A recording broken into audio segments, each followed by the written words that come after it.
오늘 한국의 코로나19 방역 체계의 성과와 과제를 주제로 발표를 해드리도록 하겠습니다. 우선 그 코로나19 감염증으로 고통을 겪은 모든 분들에게 심심한 위로를 보냅니다.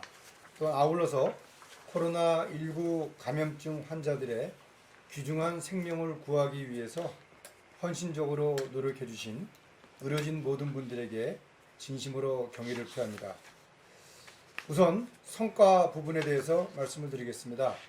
말씀드린 것처럼 이번 코로나19를 경험하면서 환자들의 생명을 지키기 위해서 헌신적으로 진료해 주신 의료진들, 사실 이 부분들은 가장 큰 성과 중에 하나라고 볼 수 있겠습니다.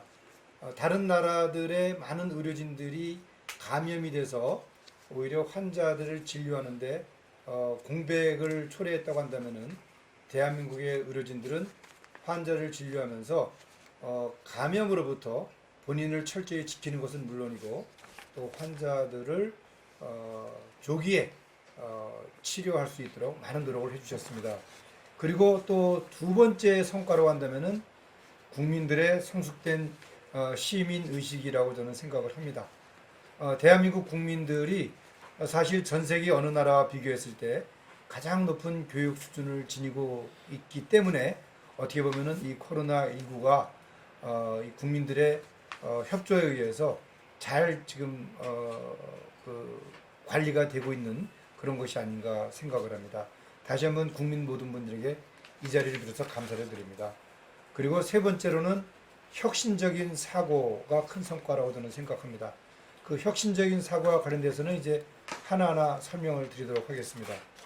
우선 첫 번째로 우리가 대외적으로 얘기할 때 3T, 3T를 얘기합니다. 먼저 첫 번째 T는 트레이싱입니다. 즉 추적 관리이고요. 두 번째 T는 테스트, 검사입니다. 그리고 세 번째 T는 트리트먼트입니다. 우선 트레이싱과 관련돼서는 그 확진자로 판정이 되면은 그 확진자와의 접촉자들을 IT 기술을 총동원해서 저희들이 확인을 하게 됩니다. 휴대폰 사용이라든지 신용카드, 또 교통카드, 그리고 CCTV 이런 것들을 통해서 접촉자를 다 확인하게 되면은 그분들을 2주간 격리 조치하면서 이 질병의 확산을 방지하고 조기에 진단하고 그리고 격리하는 그런 역할을 했다고 볼 수 있겠죠. 그리고 두 번째 T, 테스트입니다. 대한민국 정부가 어떻게 보면은 전 세계적으로 가장 그 획기적인 그런 상품을 개발했다. 조기 진단입니다. 그리고 이 진단 체계는 질병이 발생하자마자 바로 2주 만에 신속 승인 절차를 통해서 환자들에게 바로 적용이 가능했죠. 그리고 세 번째는 의료진들과 또 국민들이 하나 되는 그런 치료 체계를 저희들이 경험을 했습니다.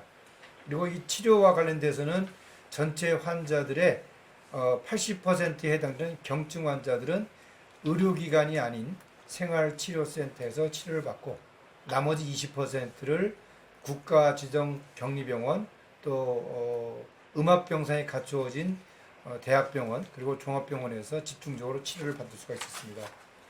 다음 순서는 역학조사 시스템입니다. 말씀드린 것처럼 그 확진자의 동선은 그 IT 기술을 접목을 통해서 개발이 됐습니다. 그래서 국토부와 질병관리본부가 합심을 해서 신종 코로나 바이러스 감염증 역학조사 지원 시스템이라는 시스템을 개발했고요. 그리고 이 시스템에는 휴대폰 위치 정보 그리고 신용카드 사용액이 동시에 이제 적용이 됩니다. 질병관리본부에서 확진자를 통보를 하게 되면은 10분 만에 이 시스템에 가입된 28개 기관의 자료가 동시에 모여지고 그러면서 바로 지자체에 이 확진자의 동선이 공개가 됩니다. 그리고 이제 세 번째 이 진단키트 개발입니다. 2020년 1월 10일 감염병 분야의 전문가 회의가 소집이 됩니다. 그리고 바로 3일 만에 검사법 개발 착수를 발표를 하게 되죠. 따지고 보면은 우리나라가 1월 20일 날 최초 환자가 발생을 했는데요. 그 최초 환자 발생하기 열흘 전부터 중국 우한에서의 환자 발생 보고가 있은 후에 바로 질병관리본부와 또 학회 그리고 이 개발 업체들이 함께 모여서 착수를 하게 됩니다. 그리고 20일 환자 발생 이후에 일주일 만에 질병관리본부, 진단검사의학회, 시약업체가 모여서 이 질병관리본부가 그 개발한 진단시약 프로토콜을 공개하고 그리고 바로 진단키트가 대량 생산 체계로 이루어지게 되고 3월 28일 기준으로 하루에 80만 건 검사가 가능한 그런 물량이 이제 생산이 되게 됩니다. 신종 코로나 진단 키트를 보게 되면은 그 코로나 감염증이 의심되는 환자 그리고 의사가 필요하다고 인정되는 그런 경우 이런 경우에는 환자들에게 바로 검사가 가능합니다. 다음 슬라이드를 넘겨주시면 감사하겠습니다. 네. 그리고 이 진단시약을 마련하고 이 진단시약은 민간의료기관 배포를 통해서 지역사회 단위의 확진자 모니터링이 강화될 수 있도록 그렇게 한 바 있습니다. 자, 또 다음 슬라이드. 다음 슬라이드. 예. 그리고 이제 이 검사가 이제 실제로 실행이 되면서 원래는 그 의사 선생님이 그 검사를 받으러 온 사람을 한 명 한 명 이제 검사를 하게 됩니다. 그렇게 되면은 이제 검사할 때마다 그 소위 말하는 방호복을 이제 갈아입게 되는데요. 그 방호복을 갈아입는 시간이 한 20분 걸립니다. 그렇기 때문에 검사를 받는 그 시간 자체가 대단히 이제 오래 걸리게 되기 때문에 이때 이제 바로 혁신적인 아이디어가 나오게 됩니다. 드라이빙 스루 그리고 워킹 스루 이런 것들이 이제 제안이 되고 실제 이러한 것들이 질병관리본부와 함께 감염 위험성을 차단하는 그런 쪽으로 이제 개발이 돼서 실제로 이제 워킹 스루는 서울에 있는 양지병원에서 3월 16일 날 도입이 됐고요. 그 다음에 드라이빙 스루는 그보다 앞서서 2월 23일 날 경북대 칠곡병원에서 이제 착안을 해서 실제 도입이 되고 이러한 두 가지 방법이 지금 국내는 물론이고 전 세계적으로 지금 적용이 되고 있습니다. 그리고 이제 생활치료센터 사실 이 부분이 어떻게 보면은 보건의료 시스템의 붕괴를 막을 수 있는 또 가장 혁신적인 방법이라고 할 수 있겠습니다. 우리가 확진자가 발생하게 되면은 통상적으로 확진자들이 전부 다 병원에서 진료를 받는 것으로 생각을 합니다. 그런데 이 코로나19의 경우에는 전체 환자 중에 80% 정도가 경증으로 특별한 의학적인 치료가 없이도 완치가 될 수 있는 그런 환자로 분류가 될 수 있습니다. 그래서 이분들을 병원이 아닌 그 1인 격리시설이 갖춰진 별도의 시설에 격리를 하고 그리고 이 격리된 사람들을 그 센터에 근무하고 있는 의료진들로부터 모니터링을 받게 함으로써 전체 환자의 80%에 해당되는 병상을 우리가 세이빙을 할 수가 있었습니다.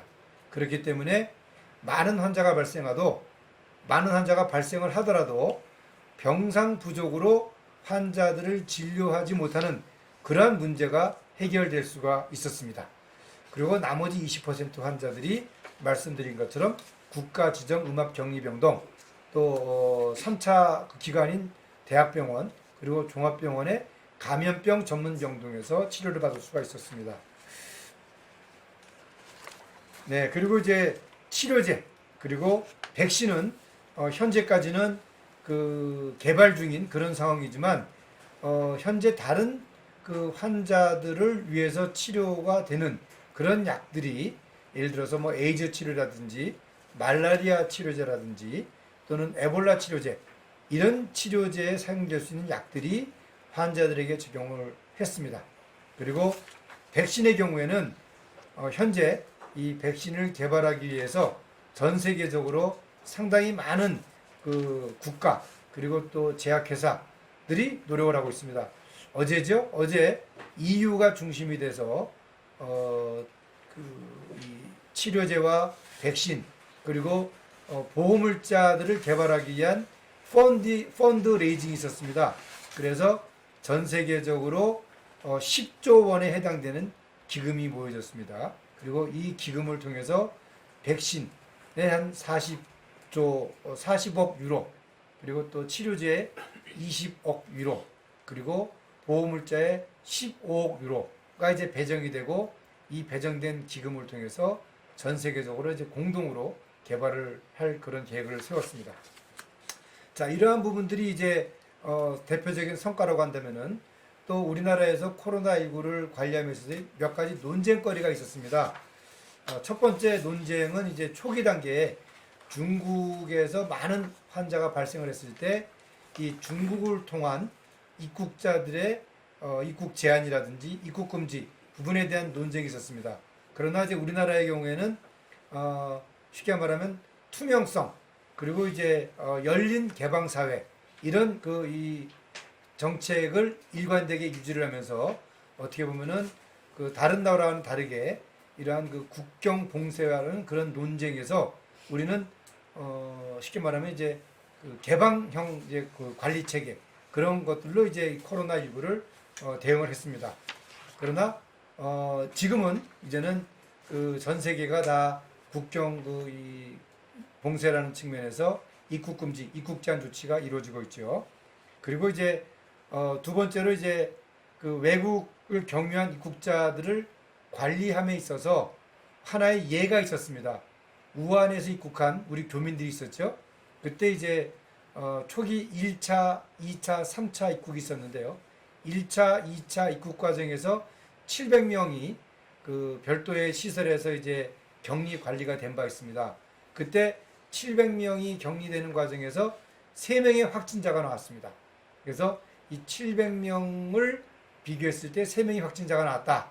그러면은 그 미국, 유럽에서 입국하는 사람들, 그 사람들이 한 7,000명 정도가 하루에 입국을 했습니다. 당시 그 공교롭게도 약 30명 정도의 확진 환자가 나왔습니다. 그러니까 어떻게 보면 확률적으로 비슷한 그런 양상을 띄었는데요. 이걸 이제 비교하면서 초기에 1월 20일 이후에 그 중국에서 들어오는 사람들을 적용했을 때 많은 양성자가 입국할 수도 있다. 뭐 이런 이야기들이 있습니다. 하여튼 뭐 그런 이야기들이 있었습니다. 그리고 이제 그 자가격리 과정에서 특히 이제 미국과 유럽에서 들어오는 그 우리 유학생들, 교민들, 그분들이 이제 격리되는 과정에서 격리 조치를 따르지 않는 그런 분들이 상당히 많았습니다. 그럴 때 우리 정부가 어떻게 보면 이제 그 이 손목 밴드, 우리가 뭐 스마트워치라고 그러죠. 그런 것들을 착용을 해서 동선을 관리하는 것들이 있었는데요. 싱가포르나 대만에서 이러한 것들이 적용이 됐습니다. 그래서 우리나라도 이 부분들에 대해서 정리의 필요성이 있었습니다. 그래서 지금은 그 자가격리 조치를 위반한 그런 분들에 한해서 지금 이 스마트 밴드를 채우고 있는데요. 사실 이 부분들을 적용을 하자고 했을 때 그 인권이라는 부분들에서 많은 논란이 있었습니다. 그러나 이 자가격리되는 분들은 원칙적으로 자가격리되는 것 자체가 이제 인권의 침해가 되는 부분들인데, 이 부분들에 대해서 이제 위반했을 때 좀 더 엄격한 관리를 할 수 있도록 스마트 밴드를 착용하는 그런 문제가 있었습니다. 그리고 또 다른 논쟁이 이제 마스크 착용이 되겠습니다. 사실 우리가 그 마스크가 초기에는 별도로 국가에서 통제가 되지 않는 그런 상황이다 보니까 상당히 많은 물량, 거의 뭐 대부분의 물량이 이제 해외로 수출이 됐습니다. 그 이후에 이제 국내에서 환자가 이제 급증하면서 마스크의 필요성이 제기가 되고, 그때 이제 물량이 적절하게 이제 그 공급이 되지 않는 그런 상황에서 정부가 소위 말하는 공적 마스크 제도라는 제도를 도입을 하고 이 마스크를 오브제로 해서 출신 연도에 따라서 구입을 할 수 있도록 했습니다. 그래서 이 마스크를 약국에서, 왜냐하면 약국이 이제 건강보험 심사평가원이 가려고 있는 의료 약품 이용 시스템이라는 게 있습니다. 영어로는 DUR, Drug Utilization, 그 다음에 리뷰에서 의약품을 제대로 쓰고 있는지 그런 걸 감시하는 체계인데요. 그 체계에 그 의약품의 중복 투여를 확인할 수 있는 그런 시스템이 되어 있습니다. 그래서 그 시스템을 도입을 함으로써 약국에서 마스크를 구매할 때 이중 구매가 관리가 될 수 있는 그런 시스템이 있습니다. 근데 이때 또 하나 나온 것들이 지역 주민센터를 통해서 주민들에게 제공을 한다면은 어떻게 보면 좀 가격을 좀 낮출 수 있지 않았느냐, 뭐 이런 논쟁거리가 있었습니다. 그러나 현재는 약국을 통해서 이 시스템이 어떻게 보면 자리를 잡은 그런 상황이라고 할 수 있겠습니다. 이런 부분이 또 하나의 이 쟁점이었습니다. 그리고 이제 그 사회적 거리두기, 사실 우리가 그동안에 많은 질병을 경험했습니다만은 실질적으로 차단이 이루어졌던 그런 경험은 한 번도 우리가 경험을 해보지 못했습니다. 그러나 이 코로나19를 경험을 하면서 치료제나 백신이 없었다는 점에서 이 바이러스의 접촉을 피하는 것만이 이 질병의 감염을 막을 수 있는 것이다 라는 데 이제 전문가들이 의견의 일치를 보고 그 이후로 사회적 거리두기가 도입이 됐습니다. 약 6주 동안 시행이 됐죠. 고강도 사회적 거리두기, 완화된 사회적 거리두기. 그러면서 이제 생활 방역, 이 생활 방역은 사회적 거리두기와 같은 그런 시스템이지만 이 생활 방역은 일상생활을 영위하는 가운데서 거리두기를 병행토록 하는, 어떻게 보면은 성숙된 시민의식을 전제로 해서 일어나는 그런 시스템이라고 할 수 있겠습니다. 그리고 이제 이러한 것들이 이제 이루어지고, 그리고 이제 어떻게 보면은 이 코로나19가 전체적으로 K 방역이다, 이제 이렇게 평가를 받는 겁니다. 지금까지 말씀드린 성과와 논쟁, 그런 모든 부분을 이제 포함해서 K 방역이라고 우리가 포함을 하고, 이 K 방역이 이제 전 세계적으로 하나의 스탠다드로서 자리를 잡게 된 거죠. 그리고 앞으로 이 K 방역을 토대로 해서 가을철에 또는 겨울철에 제2의 유행이 온다. 그럴 때 우리가 생각해야 될 과제를 제가 간단하게 말씀을 드리도록 하겠습니다. 감염병 상시 대응 진료 체계를 마련하는 것이 되겠습니다. 사실 이 전 세계적으로 치료제나 백신에 대한 이야기들이 많이 나오고 있습니다만, 현실적으로 과연 이 치료제나 백신이 이 가을철, 겨울철에 적용이 가능할지 전문가들도 많이 궁금증을 갖고 있습니다. 따라서 이러한 치료제나 백신이 실질적으로 적용되지 않는 상황에서 우리 국민들이 안전하게 건강을 지키면서 생명을 지킬 수 있는 방법, 그런 것들이 바로 대응체계의 구축입니다. 이 대응체계 구축은 우리가 이번 1월 20일부터 100일 동안 경험했던 것들을 토대로 해서 훨씬 더 강화된, 그리고 꼼꼼한 그런 의료 체계를 구축하는 것들이 되겠습니다. 첫 번째로 우리가 생각하는 것은 이 지역별 민간 협력 시스템의 구축이 되겠습니다. 이 민간 협력 시스템의 구축은 중앙정부 차원에서 정부와 전문가단체의 협력 체계, 그리고 지방자치 차원에서의 보건소와 지역 의사회와의 협력 체계 구축, 이런 것들이 상시화될 때 어떻게 보면은 보다 능동적이면서 유기적으로 대응을 할 수가 있다, 이제 그렇게 보게 됐습니다.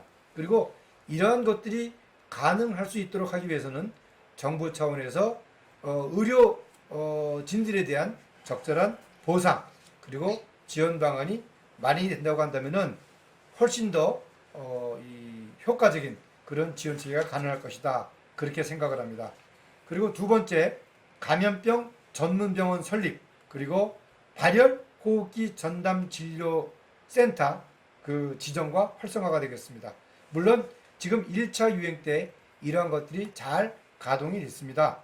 그리고 2차 유행을 대비하기 위해서 그 코로나19 환자가 늘 발생할 수 있다, 이런 걸 염두에 두고 의료기관에서 이런 의심 환자들에 대한 상시 진단 시스템을 구축을 하고, 그리고 이러한 구축하에서 환자들을 상시 진료할 수 있는 그런 시설을 갖춘 전담 진료소, 그리고 전담 병원을 지정을 하고 활성화를 할 필요가 있겠습니다. 그리고 공공병원의 역량 강화가 되겠습니다. 사실상 감염병을 대응을 하기 위해서 병원에 투자가 되는 부분들은 음압병상 유지라든지 민간 병원들이 사실상 그 투자하기에는 많은 어려움이 있는 것이 사실입니다. 따라서 코로나19의 대유행 그리고 재유행을 대비하기 위해서 지역 공공의료의 재정비, 그리고 또 감염병 전문병원의 설립 등을 통해서 감염병 대응 역량을 강화할 필요가 있겠습니다. 그리고 그 요양병원, 정신병원, 이번에 1차 유행 때 우리가 이들 기관들이 취약시설이라는 것을 우리가 경험을 했습니다. 그래서 이런 요양병원과 정신병원에 대한 이 집단 발병을 예방할 수 있는 그런 매뉴얼들을 우리가 보완할 필요가 있겠습니다. 그리고 특히 이제 오늘 우리가 이제 이렇게 온라인으로 화상으로 회의를 하는 것처럼 의료 분야에 있어서도 코로나19를 통해서 비대면 진료 체계에 대한 제도적인 마련이 필요하다라는 걸 느낄 수가 있었습니다.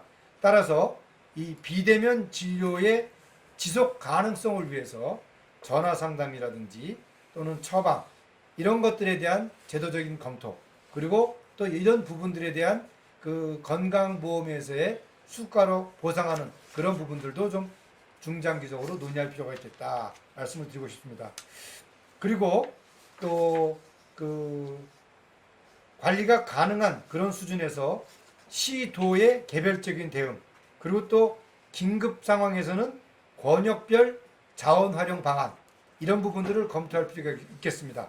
그 부분에 있어서 병상 활용과 관련돼서는 중증환자 치료병원, 감염병 전담병원, 그리고 생활치료센터의 확보, 또 의료인력 활용과 관련돼서는 공중보건이라든지 군의관, 또 공공의료기관에 있는 의료인력을 활용하는 방안, 그리고 또 필요시에는 민간 의료인력에 대한 동원, 여기에는 이제 자원봉사 그런 부분들도 같이 연계가 되겠습니다. 그리고 이제 의료 장비와 관련돼서는 중환자 치료에 필요한 장비, 예를 들어서 뭐 에크모라든지 CRRT, 벤틸레이터 이런 것들이 이제 충분히 이제 확보가 돼야 되겠고요. 또 확진 환자 이동에 필요한 음압 카트가 또 충분히 확보가 돼야 되겠습니다. 그리고 또 이 필수 방역 물품인 전신보호복, N95 마스크, 고글, 그리고 이제 그 글러브 이런 것들이 충분한 양의 비축이 필요하겠습니다. 그리고 또 진단검사 실시와 관련돼서는 적극적인 환자 추적, 그리고 격리, 이럴 경우에 또 병원 내 이 감염 확산을 최소화할 수 있는 유일한 방법이 이 진단이라고 할 수 있겠습니다. 그래서 이런 진단을 적극적으로 할 수 있는 그런 이 시스템이 보다 완벽하게 이제 구축이 돼야 되겠습니다. 그리고 이제 마지막으로 정부 이제 조직과 관련돼서 현재 보건복지부가 이제 보건, 복지 상당히 그 분야가 방대합니다. 근데 현재 지금 보건복지부에도 인력이나 예산으로 보게 되면은 한 97% 정도가 복지 분야에 집중되어 있습니다. 그렇기 때문에 보건 분야에 대한 전문성이라는 것들이 좀 더 강화가 될 필요가 있겠다. 그래서 차제 중장기적으로 보건부 독립, 또 이렇게 될 경우에는 현재 교육부라든지 환경부라든지 국방부, 또 각 이 정부 부처에 산재되어 있는 이 보건 업무가 하나의 그 업무로 이제 모아져서 보다 효율적으로 관리할 수 있는 그런 부분들도 좀 검토가 될 필요가 있겠다라는 점을 말씀을 드리고요. 그리고 이제 두 번째로 현재 질병관리본부가 차관급 기관으로 되어 있습니다. 그러나 인사권, 예산권이 보건복지부에 이제 속해 있다 보니까 전문 인력을 확보하는 문제라든지 또는 이 사업별로 예산을 적재적소에 확보하는 그런 문제가 어려움이 있는 것이 현실입니다. 따라서 차제 질병관리본부를 질병관리청으로 이제 승격시키는 문제가 이번 기회에 적극적으로 좀 검토가 될 필요가 있겠다. 그리고 보건소와 관련된 부분입니다. 이 보건소는 현재 각 지자체에서 이제 지도 감독을 받게 되어 있습니다. 따라서 전문성이라는 분야에서 약간의 좀 이 부족한 부분들이 있습니다. 그래서 보건복지부 그리고 질병관리본부에서 직접적으로 지도 감독을 받을 수 있는 그런 조직 체계의 변화가 차제에 검토가 될 필요가 있겠다. 이런 점을 거버넌스 체제에 대한 부분으로 말씀을 드리면서 코로나19 과제와 성과에 대해서 제 발표를 마치도록 하겠습니다. 감사합니다.